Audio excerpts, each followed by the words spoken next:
introduction, and I've been asked while the slides are coming up to do an analysis of how do we plan the health needs of asylum seekers. And as said in the introduction, we're a group of associate members discussing our own ideas, and I would like to present to you the colleagues and mine opinions that we together came up personally.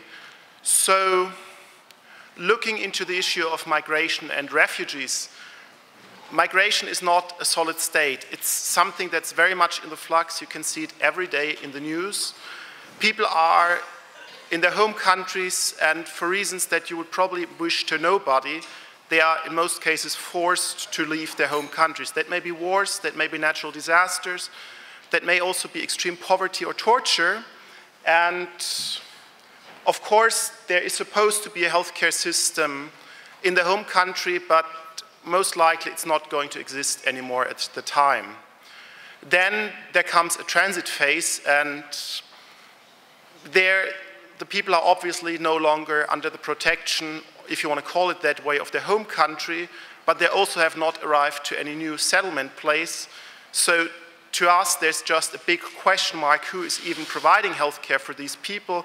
And I think all the NGOs that are tirelessly working to provide healthcare at these times deserve our very deepest respect. Then people will arrive in the new country of destination where they are going to stay for the mid or long term. And here in the host country, upon arrival, most of the time, there will be restrictions on the healthcare people will receive. There's some very unique challenges. People are new to the system. People will most likely have a huge language barrier. There may be discrimination, and as people start settling in, the language barrier is going to lessen. People are going to slowly arrive in their new societies and most likely will get access to the healthcare system. However, if you look into the works on the topic, you will see that these people will differ in their healthcare needs from the, let's say, population living in the country for a longer time, for quite a while. So, looking at the origin phase, this is the World Fragile State Index for 2015, and what I want to show you with that is those are 12 dimensions, for example, availability of public services, but also corruption in the government and other factors directly influencing health, the risk of natural disasters, and you see it's a very red world. It's not an issue that is just in a small place like Syria. States at the risk of failing are an issue worldwide, and I think what we should not forget is it's not only governments collapsing. The map on the top are the red dots, just the wars that killed at least 1,000 people last year. The map below, all the yellow areas are areas that due to climate change are at a very high risk of becoming desert areas where people will not be able to live. All the pink areas are areas where there's a severe risk of hurricanes. And the blue areas are areas where climate change may lead to flooding, all of these factors that may force people to flee from these areas because they cannot live there anymore. So when talking about planning healthcare, I think even if we want to tackle the issue by the root, we need to be aware that it's a worldwide problem and humanity needs to stand together. For the transit phase, I would like to refer you to Apostolos Veitsis' presentation yesterday, who I think illustrated very well what the healthcare needs of refugees are while in transit and upon arriving, and use the time to go into what happens to refugees when they settle in their new residence. So there was a saying last summer that said, refugees welcome. Looking at the news now, you see pictures like this. People are starting to build fences. And of course, you can hurt yourself being injured by the fence, but upon arrival, the healthcare risks are even more numerous. It seems to be that the refugees themselves are not as much of the issue there. There's such a thing in the international literature as the healthy migrant effect that is the paradoxon that these people, even through all they have been through, are usually more healthy than you would expect them. We could not find any empirical data on all of them, but all the expert advice says that refugees do not pose a health risk to society, for example, here being said by the Health Agency of Canada, and that is not even changed by the deterioration of health these refugees may have endured during the flight or when the healthcare system in their home country collapsed. The World Health Organization has also looked into the topic and specifically, and I'm going to read it for the translation, says WHO does not recommend mandatory screening of refugee and migrant populations for disease. And the reason they give for that is twofold. The one reason is they say there is no proof that this is effective at all, less that it's cost effective. The other reason is that they say forcing people to do a medical examination may further traumatize them. Many of them have been through a lot, and it will destroy trust between the healthcare system and the refugees. So given that most of these people are healthy people, it's specifically not recommended. However, they also strongly recommend offering healthcare screening and checks to the people. And for example, in Germany, most people have been very happy to receive vaccinations as a public health measure, as keeping them healthy.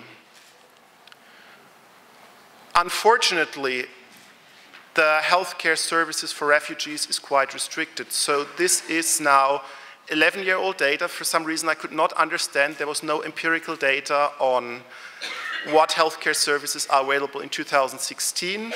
What you will see in the green bar is the countries, and that is the number of countries in the European Union, 25 countries at the time, restricting healthcare for this group.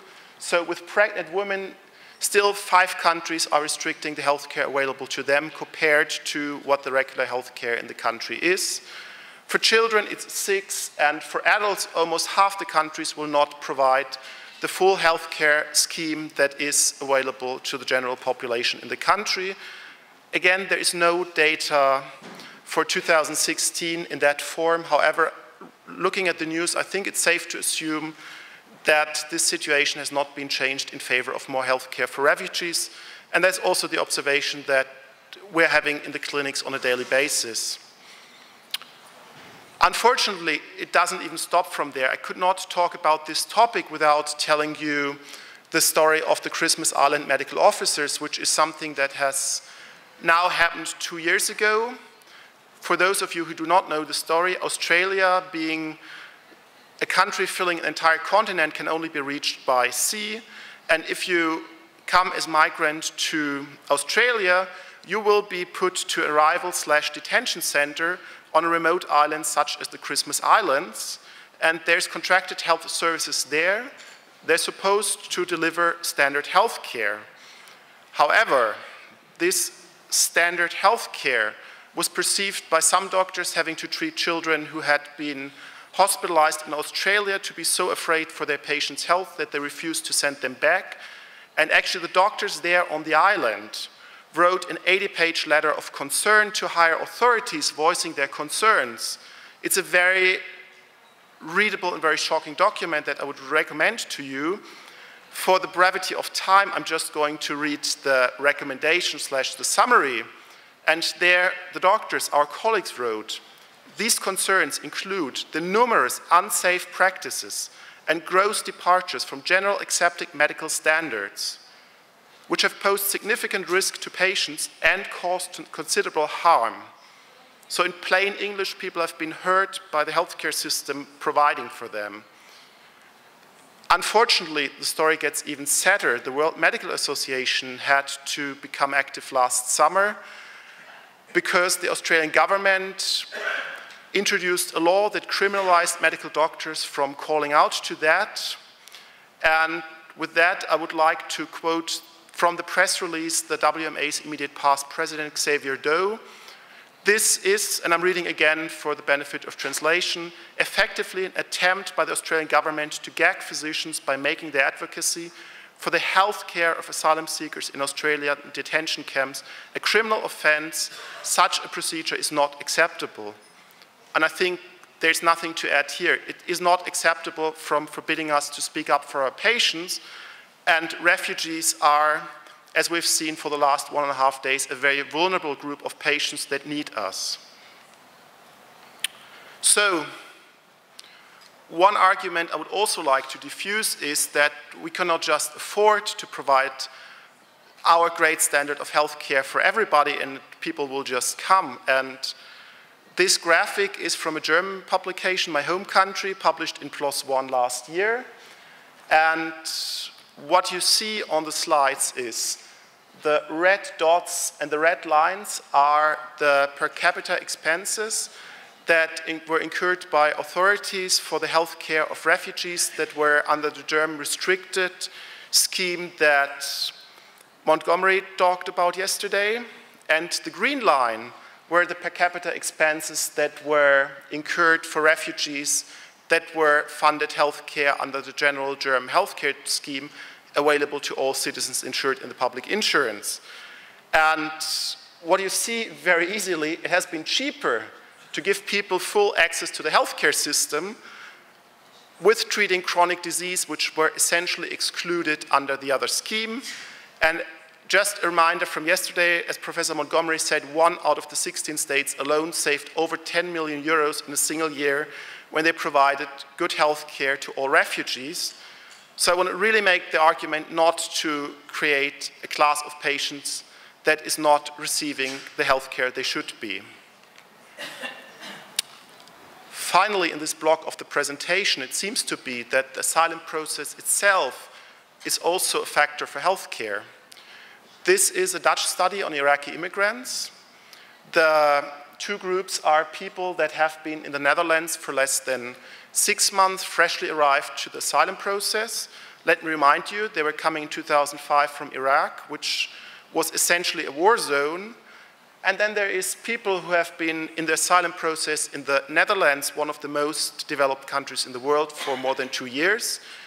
And I've just done a short excerpt for this presentation, but what you will see that highly significant in many domains like overall health, general perceived health, disability, there is a significant better health status of the people who just arrived than for those people who have been enduring the asylum process for 2 years. Taking a short break, I would like to remind all of us, refugees are human beings, and they should be treated in a humane way, and that service to humanity is one of the core duties of the medical profession. Now, the assumption that I was having before I researched deeper into the topic is that doctors are, we call them half-gods in German, or the saints, providing for their patients, and people should be thankful and trust them no matter where they come from. Unfortunately, it seems not to be the case all of the time. There is here a British article where the title says it all. This doctor, I not trust him, I'm not safe. This was an article where they interviewed minor unaccompanied refugees arriving to the UK who required psychiatric care.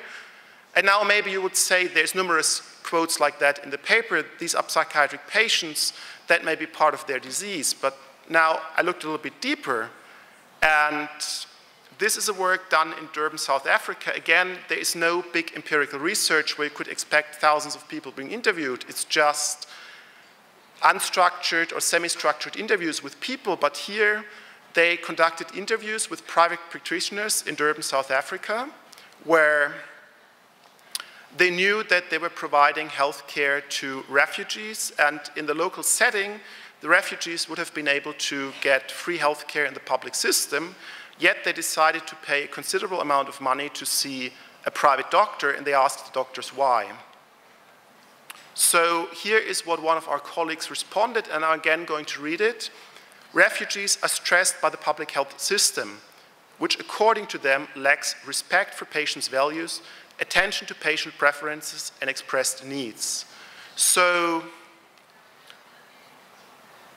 there's maybe some insight here that these people are not as connected to us doctors as we would expect that, and just assuming we're trusted doctors may be an issue.